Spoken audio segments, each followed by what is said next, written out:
Ever wondered how inflation works?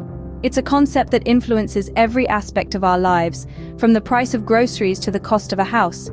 It's not just for economists, but for everyone. Stick around as we unravel the mystery of inflation using the story of a fictional country. Imagine a country named Economica, a place where everything seems normal, just like your country. Economica is bustling with economic activities.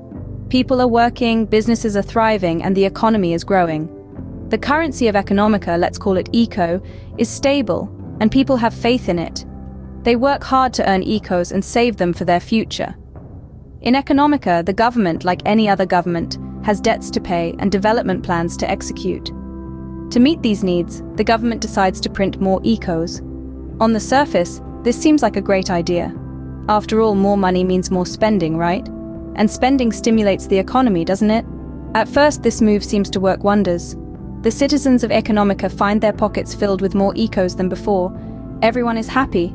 They start spending more, buying things they always wanted, eating at fancy restaurants, and even planning extravagant vacations. The businesses are thriving as people are spending more, leading to an increased demand for goods and services. The economy seems to be on a roll, but then something starts to change. The joy of having more money to spend begins to fade. The citizens of Economica start noticing that the prices of goods and services are rising. The grocery bill is higher, the restaurant meals are more expensive, and even that dream vacation now costs a lot more ecos. This was not what they had expected when they had more money in their pockets. Suddenly, the extra ecos don't feel like a bonus anymore. Instead, they feel like a necessity to keep up with the rising prices. People are spending more, but not because they want to. It's because they have to. The economic activity that was once a sign of prosperity now seems like a struggle to maintain the lifestyle they once had. But soon, Economica's citizens realize that something is not right. The dream of prosperity that was painted by the increase in money supply is now turning into a nightmare. What went wrong? Stay with us to find out as we delve deeper into the economic mystery that is inflation. Suddenly, Economica's citizens find that prices for goods and services are skyrocketing. Imagine waking up one day and finding that the loaf of bread you bought yesterday for $1 now costs $2. And it's not just the bread, but everything from rent to your morning cup of coffee is now more expensive. This is what happens when the inflation monster rears its ugly head. So, how does this monster come to life? Well, it's quite simple, really.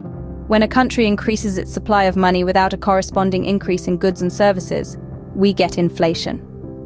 Think of it like a game of musical chairs. If there are 10 chairs and suddenly 20 people are playing, not everyone will get a seat. Similarly, when there's more money chasing the same amount of goods and services, prices go up.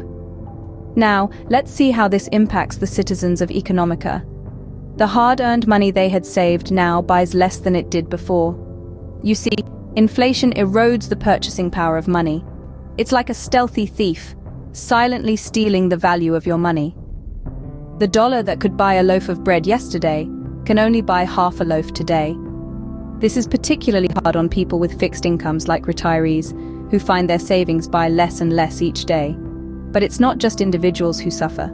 The overall economy takes a hit too. When prices rise unpredictably, businesses can't plan for the future and may cut back on investments. This can lead to slower economic growth or even a recession. However, remember that a little inflation isn't necessarily a bad thing.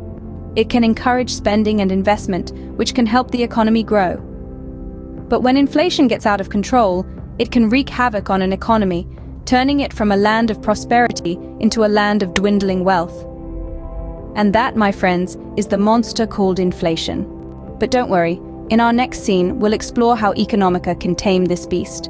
So, what's the takeaway from Economica's story? Inflation, in essence, is an increase in the supply of money without a corresponding increase in goods and services. It's like having more money chasing after the same amount of goods.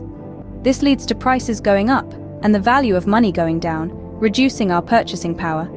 In other words, with inflation, your money buys less than it did before. Next time you hear about inflation in the news, remember Economica and you'll understand what's happening. That's a wrap on inflation, folks. Share this video with anyone who needs a simple breakdown of this complex economic beast. Don't forget to subscribe for more easy-to-understand explanations of complex concepts. Until next time, keep learning.